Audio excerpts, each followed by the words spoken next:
La semana pasada empezamos a estudiar la segunda carta de Pablo a Timoteo, ¿recuerdan? Y solo vimos los primeros 7 versículos. Vamos a terminar este capítulo en esta mañana, no sin antes recordar que esta carta, la última y más conmovedora del apóstol Pablo, por el bien llamado apóstol Pablo. Podríamos decir que es como el testamento de un viejo guerrero de la fe en Jesucristo,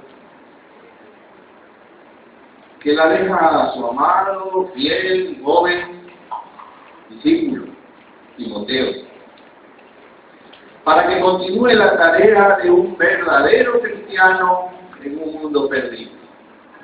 El mundo estaba perdido en ese tiempo, sigue perdido y ha estado perdido desde que Adán y Eva se equivocaron. Esta carta es una nota personal de Pablo.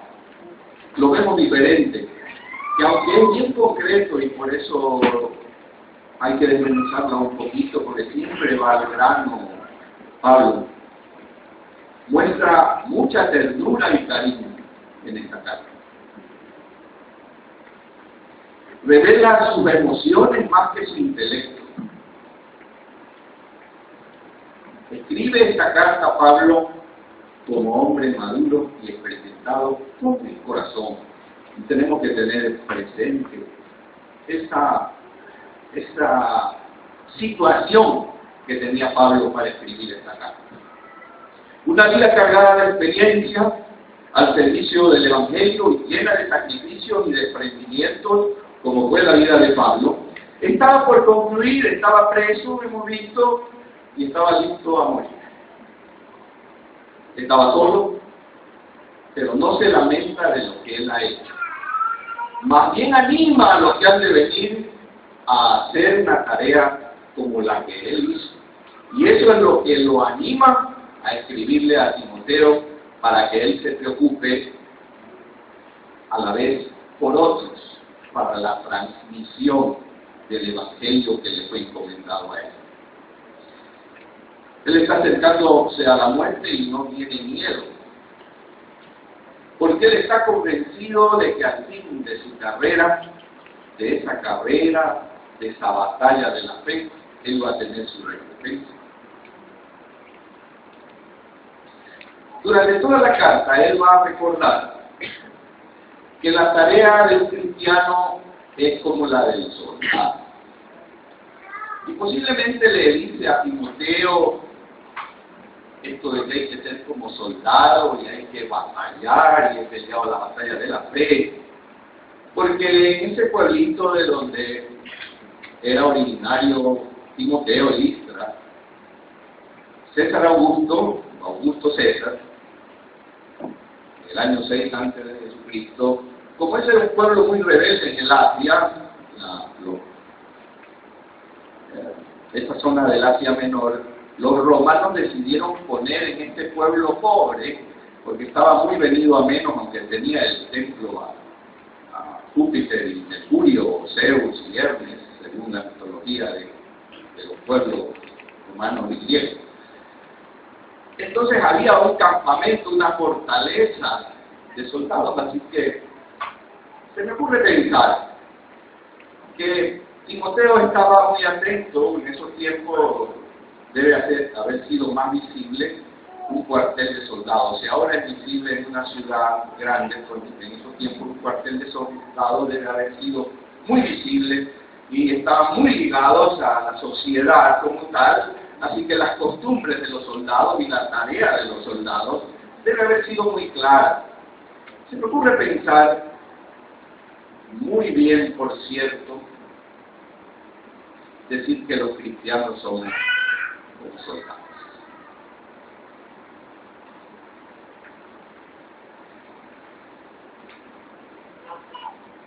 Prácticamente cada versículo, y no solo en esta parte que vamos a ver hoy, sino en el resto de la carta, pongamos atención que cada versículo es o una exhortación, o un consejo, o un recordatorio de las razones de la fe en Jesucristo.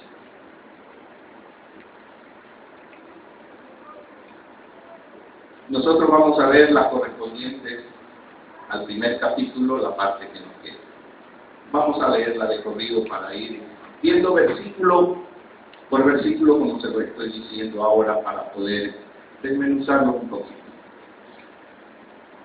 Por tanto, dice segunda carta a Timoteo 1:8, no te avergüences de dar testimonio de nuestro Señor Jesús, ni de mí, preso suyo, sino participa de las aflicciones por el Evangelio según el poder de Dios, quien nos salvó y llamó con llamamiento santo, no conforme a nuestras obras, sino según el propósito suyo y la gracia que nos fue dada en Cristo Jesús antes de los tiempos de los siglos, pero que ahora ha sido manifestada por la aparición de nuestro Salvador Jesucristo, el cual quitó la muerte y sacó a luz la vida en la inmortalidad por el Evangelio, del cual yo fui constituido apóstol, predicador y maestro de los gentiles. Por lo cual asimismo padezco esto, pero no me avergüenzo, porque yo sé a quien he creído y estoy seguro que es poderoso para guardar mi depósito para aquel día.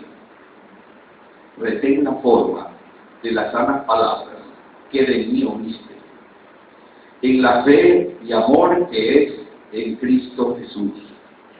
Guarda el buen depósito por el Espíritu Santo que mora en vosotros. Ya sabéis esto, que me abandonaron todos los que están en Asia, de los cuales son Filelo y Hermógenes. Tenga el Señor misericordia de la casa de Onesíforo, porque muchas veces me confortó y no se avergonzó de mis cadenas, sino que cuando estuvo en Roma, me buscó solícitamente y me halló. Concédale el Señor que haya misericordia cerca del Señor en aquel día. Y cuánto nos ayudó en él, tú lo sabes mejor. ¿Se dan cuenta lo que les digo? Que cada versículo es, cada medio versículo, cada frasecita de un versículo tiene un contenido resumido de un hombre que había logrado compendiar también la experiencia de su amor a Cristo, que podía sintetizar en pequeños mensajes pensamientos profundos realmente de lo que la fe y la vida en nuestro Señor Jesucristo. Voy a retroceder un poquito al versículo 5, que no lo vamos sino a mencionar, porque la carta se inicia partiendo de la fe del creyente.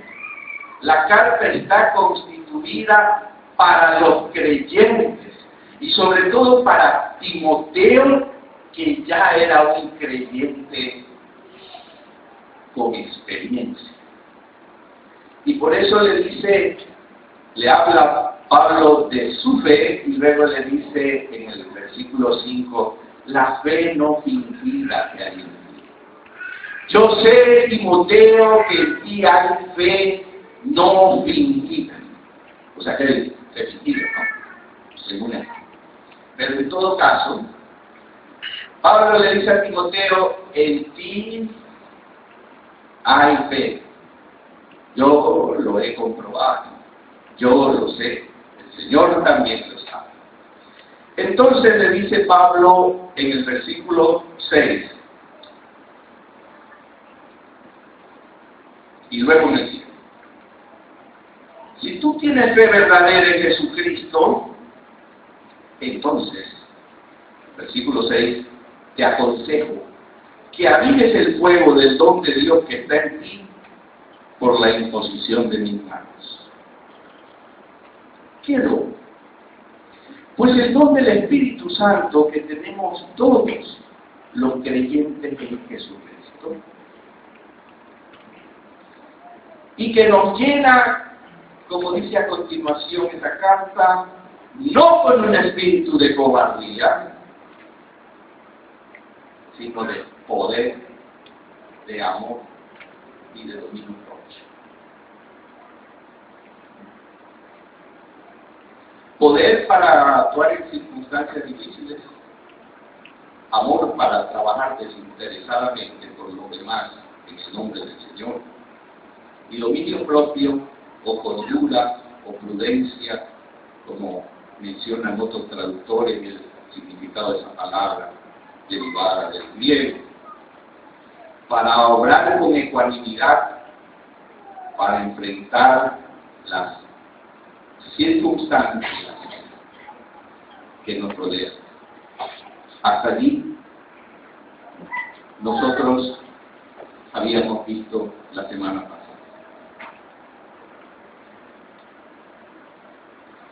Entonces vamos al octavo. Pablo le dice a Timoteo, si eso lo tienes claro, entonces no te avergüences de dar testimonio de nuestro Señor ni de mí, preso suyo.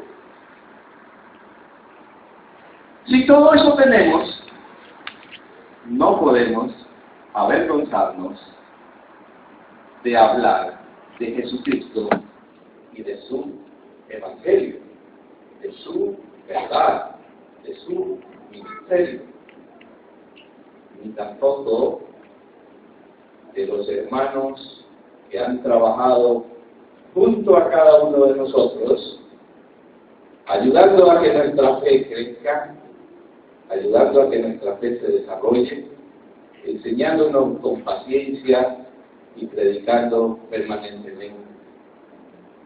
Ese consejo le estaba diciendo Pablo a Timoteo, no te avergüences de eso que tú tienes, pero de mí tampoco, porque yo no soy un preso cualquiera, yo no soy un delincuente, yo estoy preso por el Señor. Y Timoteo también fue preso, ¿verdad? Como leemos en la carta a los Hebreos, también pasó prisión.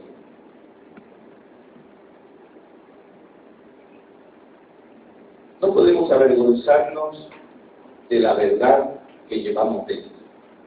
No podemos esconder la Biblia, no podemos dejar de dar testimonio a otros de lo que el Señor ha sido en nosotros, es con nosotros, y es con cada uno de aquellos que se quieran acercar a nuestro Señor Jesucristo.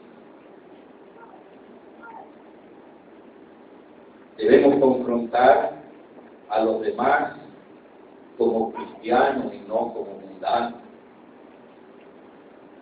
Debemos reflejar en nuestras acciones aquella fe que decimos tener. No nos escondamos, no neguemos al Señor, no digamos o digamos en qué iglesia nos congregamos y no la ocultemos. No ocultemos que hacemos los domingos. Bueno, los miércoles a lo mejor les vale ocultar porque no vienen acá. Sé fiel a los demás hermanos.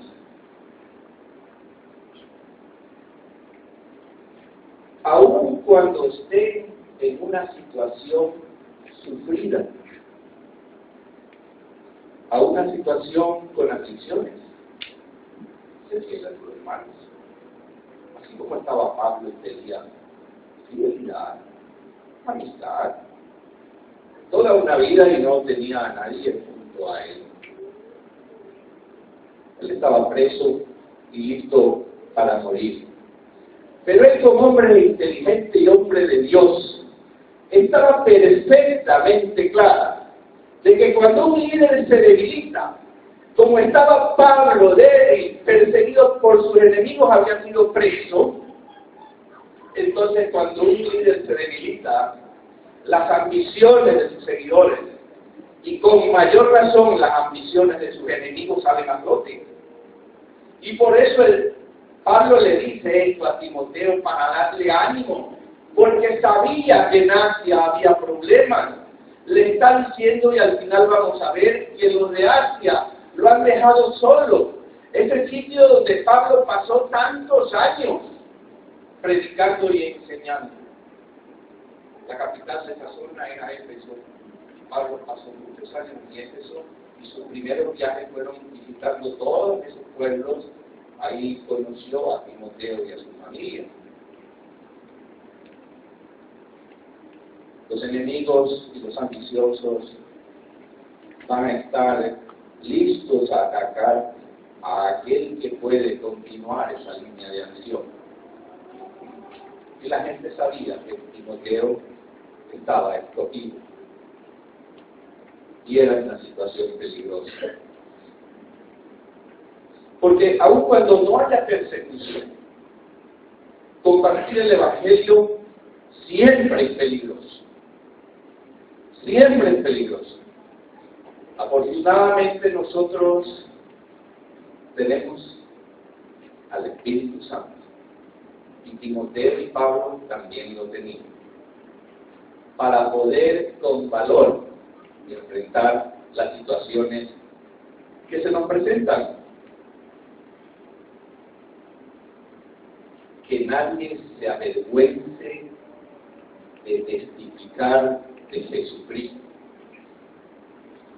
Porque tenemos espíritu de poder, de amor y de dominio propio. No de cobardía.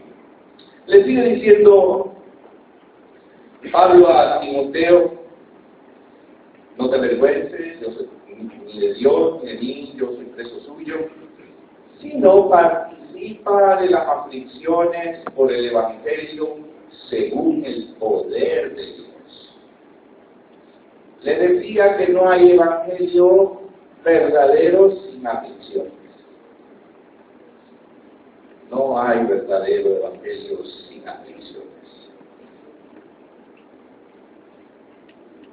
Pero esas aflicciones las podemos soportar y Pablo le estaba diciendo, tú participas de esas aflicciones, no te preocupes, en el poder de Dios, eso sí, en el poder de Dios participa de esas aflicciones. No te preocupes, cualquier aflicción que tengas la vas a poder superar si es en el poder del Señor. Cualquiera. Porque si la causa de esas aflicciones es el Evangelio, el Señor es capaz de guardar a cada uno de nosotros para superar esas aflicciones. Las va a permitir porque eso nos va a hacer más fuertes. ¿Acaso las aflicciones de Pablo lo debilitaron? Cada una de las aflicciones de Pablo lo fortalecieron en su amor al Señor. Y eso le decía a Timoteo, no te preocupes si vas a estar en aflicción, porque vas a salir. El cristiano es un servidor. Y los ministros del Señor, lógicamente, que se dedican más a predicar la palabra, a ser fiel a la palabra del Señor, a enseñarla, a enfrentar situaciones con la palabra, la oposición que sufren es mayor, mientras un cristiano más se mete a testificar del Señor. Tal vez en estos tiempos hemos visto como que no es tanto así. Pero la oposición a la palabra de Dios es violenta. ¿No han percibido ustedes que en algún sitio cuando entran y mencionan al Señor, mencionan la palabra, las personas que escuchan y no quieren escuchar dan media vuelta, le dan la espalda? Eso no es violencia. No le dicen nada, simplemente hacen torsionar los tacos y le dan la espalda, ¿verdad? No se diga que le echen piedra o lo abucheen y ahora que se acostumbra a tirar zapatos, también le tiran un zapato. ¿Qué es eso? Es violencia. Cualquier insulto, cualquier palabra, cualquier desaire frente a la predicación de la palabra de Dios es violencia.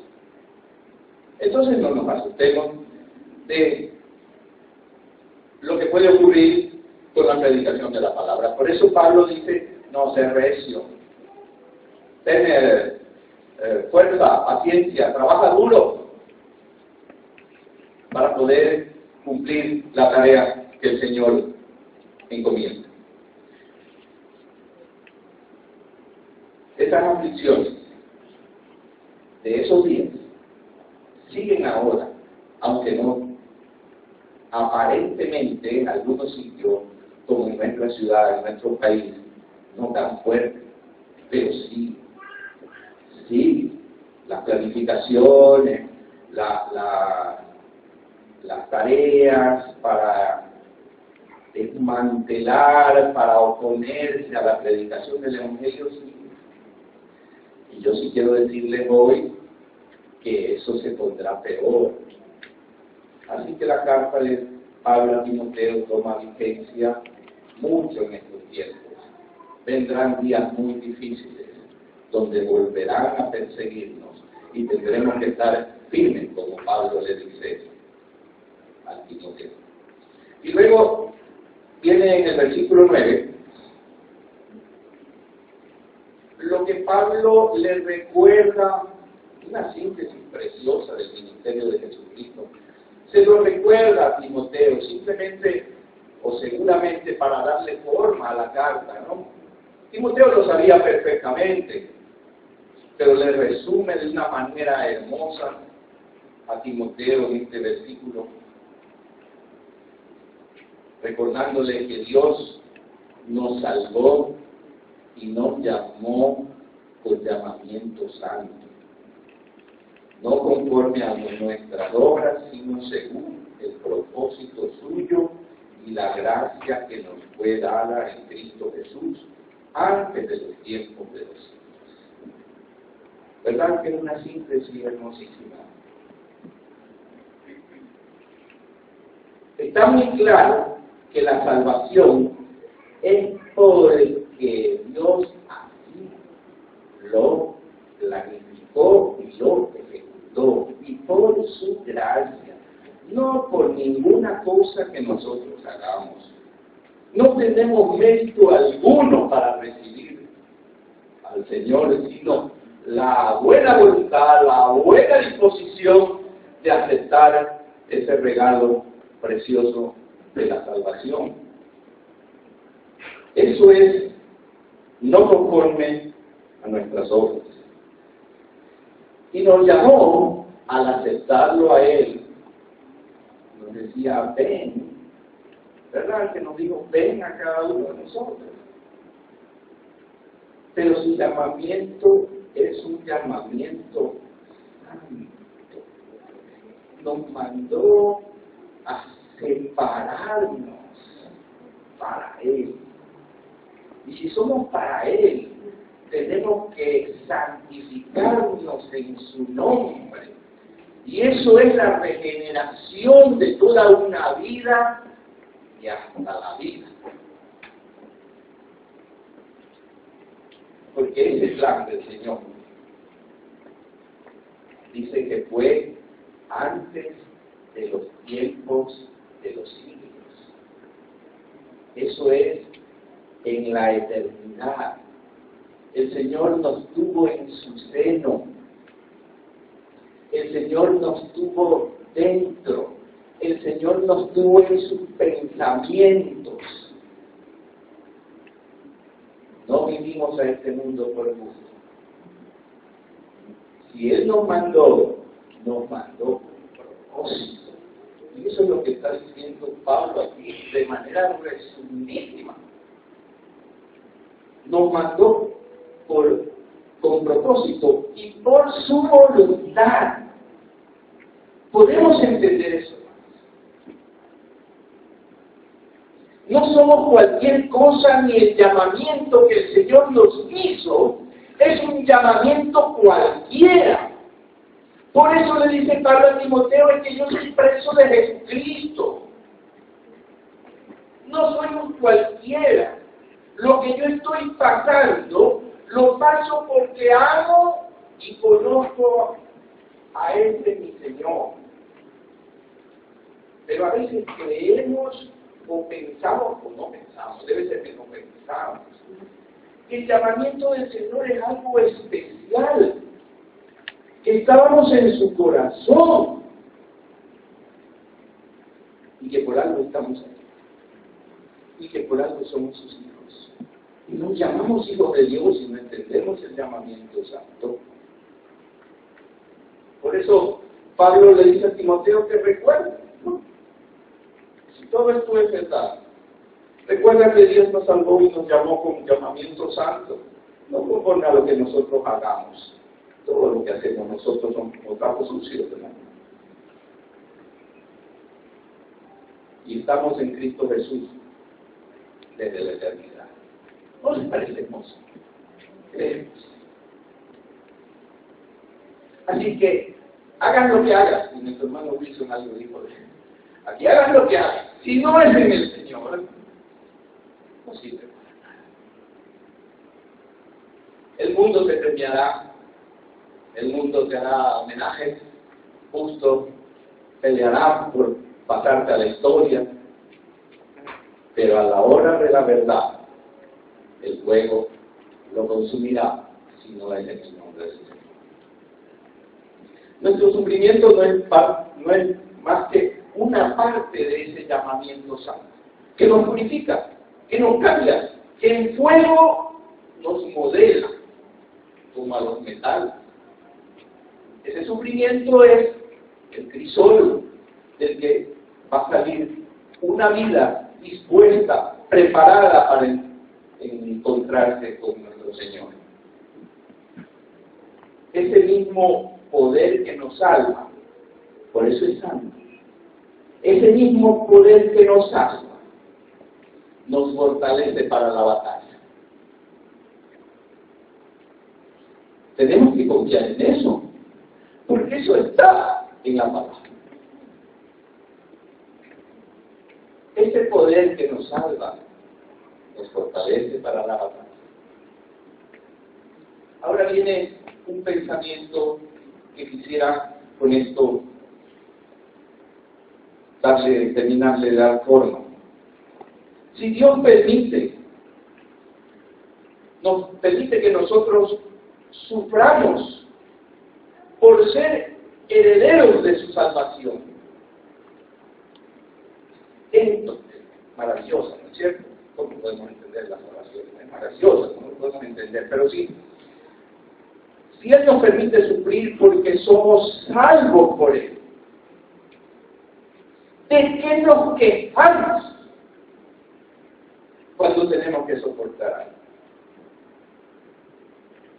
Si es para la gloria de Dios, si es por su gloria y por su nombre.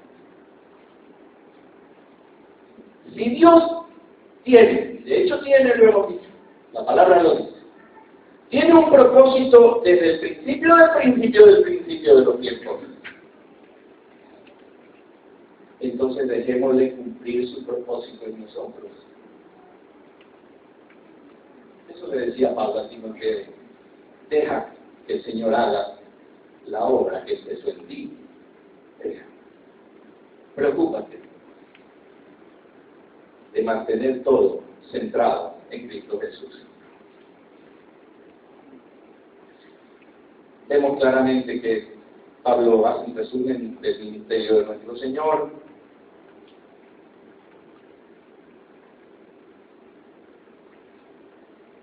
Y si no merecemos ser salvados, Dios siempre nos estará llamando para ser salvos.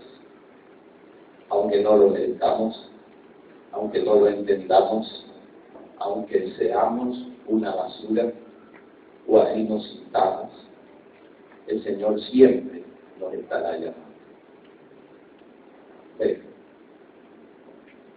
su llamamiento es santo y por lo tanto eterno y por lo tanto no cambia.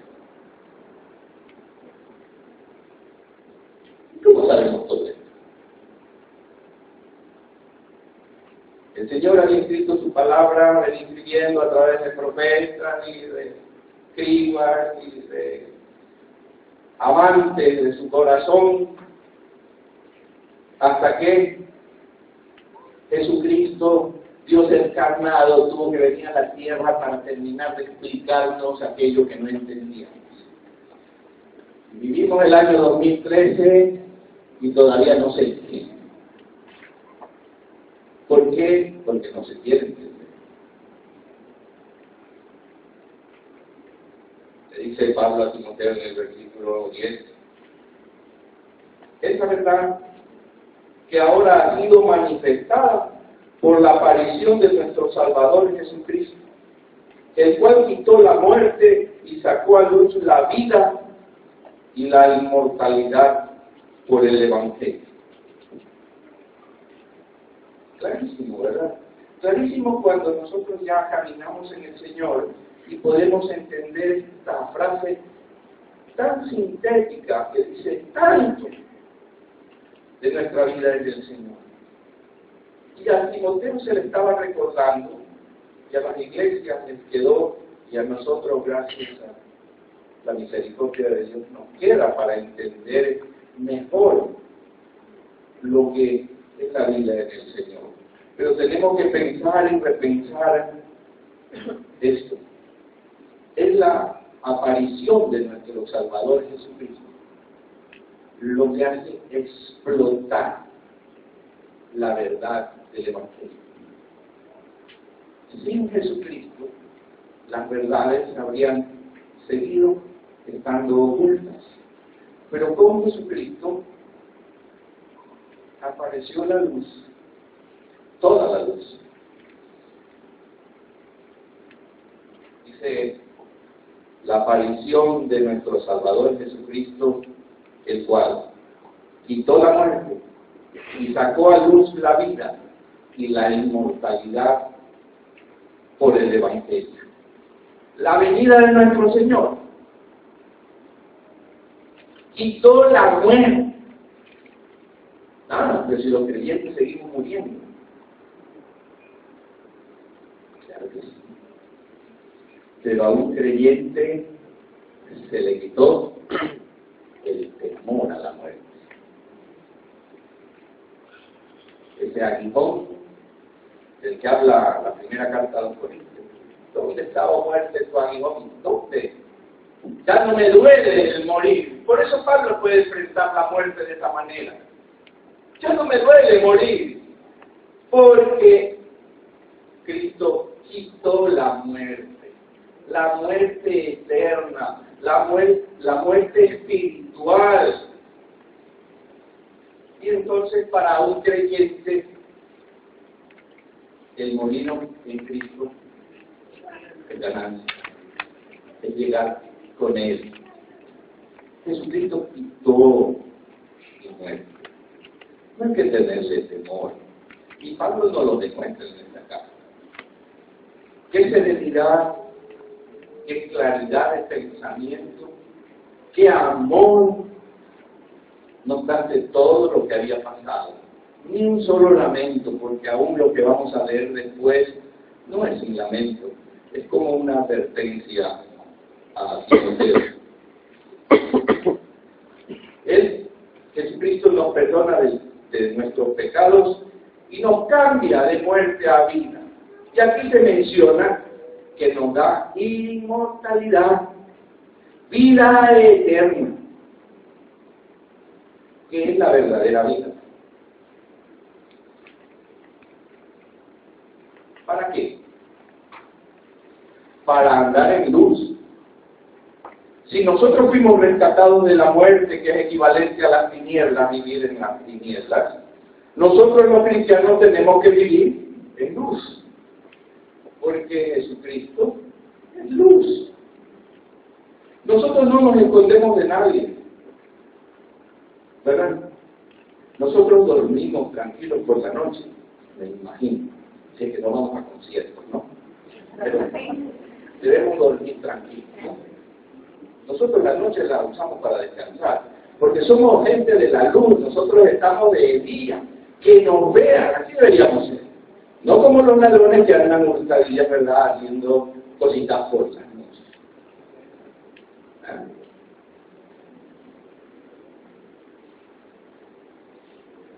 Hay dos versículos que yo quisiera relacionarlos con esto, que están en el Evangelio de Juan.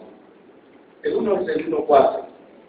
Juan dice, refiriéndose a Jesucristo, nuestro Señor, en Él estaba la vida. Y la vida era la luz de los hombres. En Él estaba la vida. Y la vida era la luz de los hombres. Nadie que no conozca a Jesucristo puede decir que vive, ni siquiera en este mundo. Puede estar rodeado de riquezas, de adoradores, de fanfarria, de vehículos, de casas, de viajes, de un derroche inimaginable. Pero un día se le van a apagar las luces, se acaban las candelitas, y entonces podrá entender que vivía en tinieblas. Quien no tiene a Jesús en su corazón vive en tinieblas, porque Él es la única luz que alumbra a los hombres. No hay otra luz. Eso dice Juan, y eso lo está diciendo Pablo en su carta. Y dice algo más fuerte Juan en el versículo 3:36 de su Evangelio. ¿Qué dice? El que cree en mí tiene vida eterna. Pero el que rehúsa creer no verá la vida, sino que la ira de Dios está sobre él. Es muy claro, pero difícil de entender para un corazón endurecido. Sin embargo, miren qué seguridad tenía Pablo, que en ese momento que escribía la carta estaba preso, listo a morir, y sin embargo aparentemente vencido, ¿verdad? Como nuestro Señor, que sus enemigos lo colgaron en la cruz creyendo que su amor y su doctrina iba a desaparecer. Igual le estaba ocurriendo a Pablo. Los enemigos se gozaban de que le iban a desaparecer. Pero él, ¿qué seguridad tenía? Que dice en el versículo 11, de ese evangelio, de ese Jesucristo, de ese Dios que me llamó, yo fui constituido predicador, apóstol y maestro. Predicador que estaba rinconado en un calabozo de eso. Pero esa había sido su vida. Otras traducciones dicen que ese predicador es heraldo. La traducción mejor que se aplica, y hay algunas versiones, me parece que la nueva versión internacional llama heraldo. Y la traducción de Francisco La Cueva también dice heraldo. ¿Por qué les recordaba eso a Timoteo? Porque estamos enrolados en la milicia del Señor y no importa los resultados de cada batalla que enfrentemos, porque la guerra está ganada. No importa que nosotros aparentemente ante el mundo podamos perder una batalla, como aparentemente se pensaba de Pablo. Pero el Señor ya tenía su camino planteado para continuar.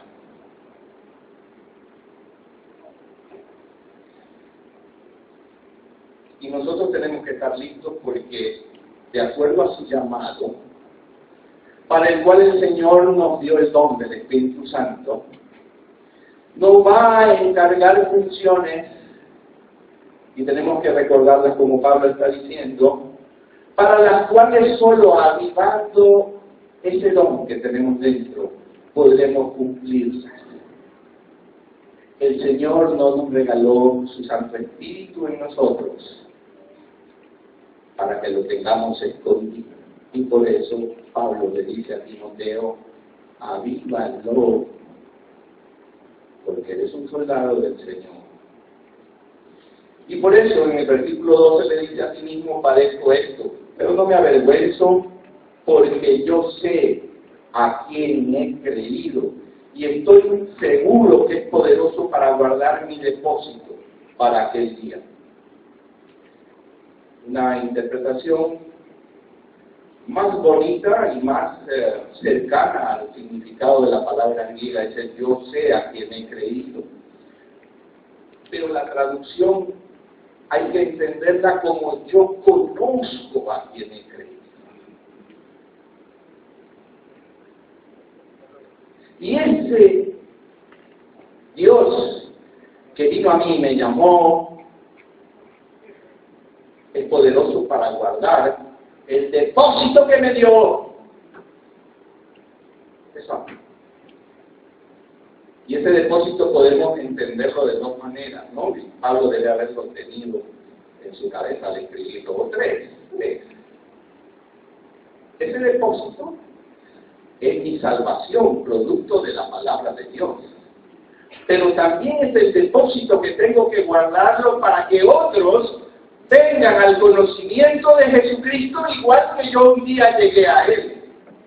Y el tercero, que no importa que yo desaparezca, porque ese tesoro que el Señor depositó en mí, Él va a buscar los elementos necesarios para que siga transmitiéndose ese depósito y otros lo reciban. Pablo debe haber tenido en su mente, en su corazón, esta idea, porque él sabía que aún en la cárcel Dios estaba en control. Es costoso ser cristiano, y sobre todo en una época como esta, cuando hay que luchar y batallar contra todo un mundo consumista que nos llena de adefesios y que nos turba porque no lo logramos entender muchas veces y tenemos que estar pidiendo el auxilio del Señor para entender las presiones que sufren nuestros hijos, las familias, los nietos, los colegios, los cines, los amigos, las reuniones, no se diga las películas, el internet, el iPod, el iPad y todas esas cosas. Es difícil. Es difícil. Pero nosotros tenemos el Espíritu Santo dentro, con poder. Y no nos olvidemos que el Señor tiene el control.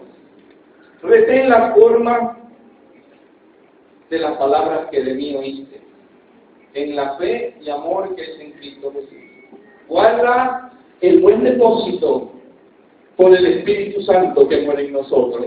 Guardemos ese depósito, ese regalo maravilloso que el Señor nos dio a nosotros para compartirlo y en esperanza de que otros que ya lo compartieron puedan seguir compartiendo, porque esto no se acaba hasta que venga el Señor. La verdad es una sola, hay que presentarla así. Jesucristo Dios es la única salida. No lo quieres aceptar, ¿qué puedo hacer? Pero es la única salida. A todo. Hay que conocerlo y ser salvo por creer en Él debidamente arrepentido.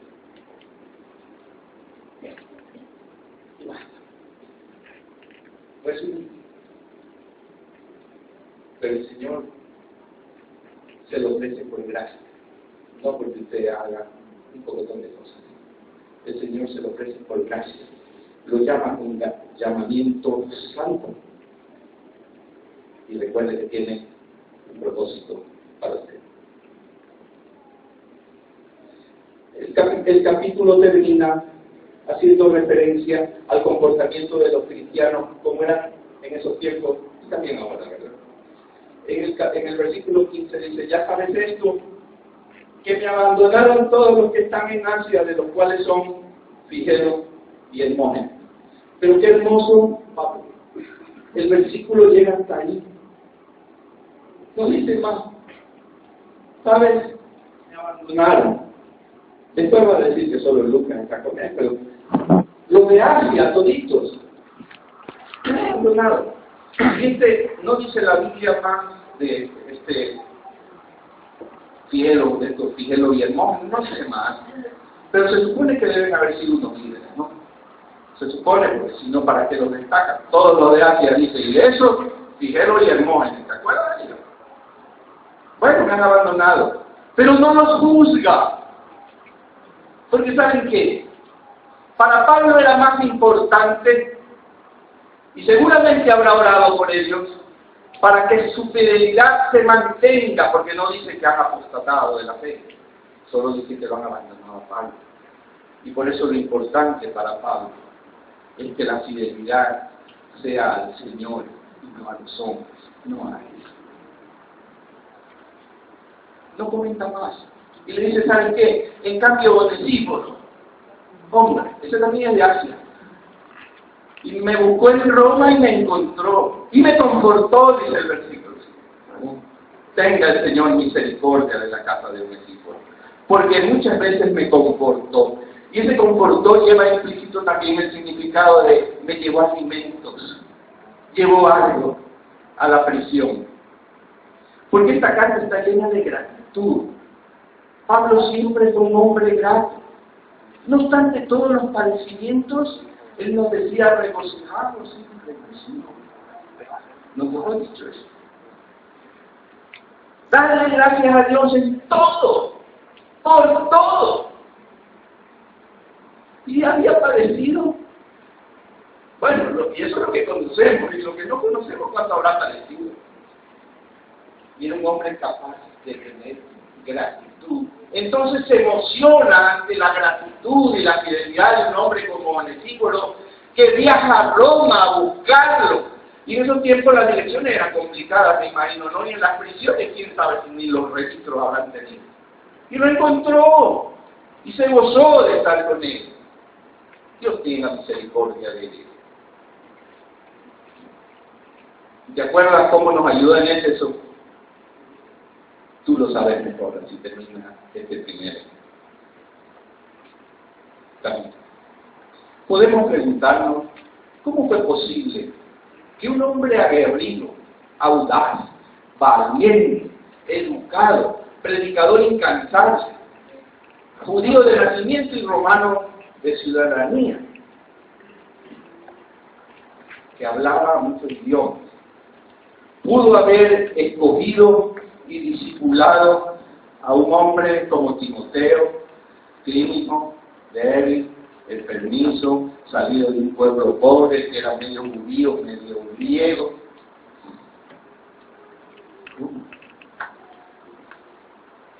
Solo porque el Señor lo escogió y porque Pablo pudo apreciar su fe y su perseverancia. Porque hay muy pocos Pablos. En la historia ha habido muy pocos Pablos, hombres semejantes a Pablo. Pero la mayoría de los creyentes es semejante a Timoteo. Hay muchos Timoteos. Un buen cristiano, la mayoría de los buenos cristianos lucen débiles, sin ambiciones excesivas, sin ambiciones extraordinarias, sencillos, gratos, serviciales. Eso era Timoteo. Claro, Pablo lo capacitó, lo preparó, pero el Señor ya lo tenía preparado desde los tiempos de los siglos, con un propósito: seguir la línea de acción de Pablo. Y cuán valiosos son los Timoteos. Todos, y yo bromeo siempre que sí, cuando uno recién se convierte, quiere ser como Pablo, no quiere ser como Pablo. Nadie quiere ser como Timoteo, como Bernabé. Pero recuerden lo que dijo el Señor en Mateo 11:11, cuando habla de Juan el Bautista. Dice: nuestro Señor dijo, de cierto mismo, entre los que nacen de mujer, no se ha levantado otro mayor que Juan el Bautista, pero el más pequeño en el reino de los cielos, mayores que él. Así que de manera semejante a Timoteo, no nos menospreciemos. Si venimos de un sitio humilde de origen, si no tenemos ni papá o mamá? Somos medio mezclos, como era Timoteo, aunque tenía papá y mamá, pero era medio griego, medio judío. Así que en esos tiempos era como no era nada, ¿no? Pablo era ciudadano romano y judío, nacido. Tenía influencia, poder, pero Timoteo no. Así que no se amigaben, hermanos, porque ustedes saben en quién ha creído. Como Pablo, yo sé en quién he creído, dice Pablo. Yo conozco a quién he creído. Y si he creído en Jesucristo, tengo el Espíritu Santo, espíritu de poder, de amor y de dominio propio. Así que a qué le tenemos miedo, ni a la muerte. O sea, mantengámonos firmes y confiados en el Señor. Y si alguien en esta mañana no tiene esa fe y esa confianza en Jesucristo y está sintiendo que el Señor le dice, ven, que tengo un propósito para ti, quiere alzar su mano esta mañana.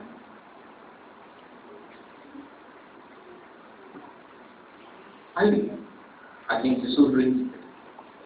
No. Nos gozamos que el Señor nos invitó entonces a todos y que le hemos aceptado.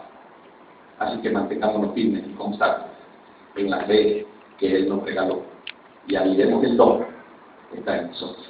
Que el Señor nos bendiga.